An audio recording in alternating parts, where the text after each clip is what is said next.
Maayong udto sa tanan, Kuya Nico na pud ni. Share lang gamay si Kuya Nico karong nga puna nga ang tulo sa simbahan about Christmas is the coming of our Lord Jesus Christ here on earth, being one of us, just like us, no?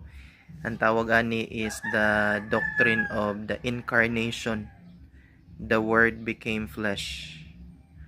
Ingon sa Katolikong simbahan, Christ became man and one of us. However, His divinity wala nawala at the same time.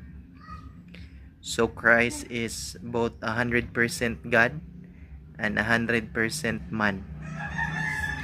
Kay man siya 100% as well, so He has a human mother and a human father in the person of Mama Mary and Saint Joseph.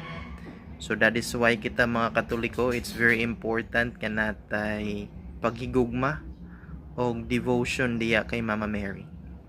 Ingon ni Saint Louis de Montfort that the fastest way, the surest way, the perfect way towards Jesus is through Mama Mary. So ma-remind ta nga magka-devotion kay Mama Mary, magampot ang Hail Marys as long as we can, and praying the rosary is very, very important. Thank you so much everyone, and God bless.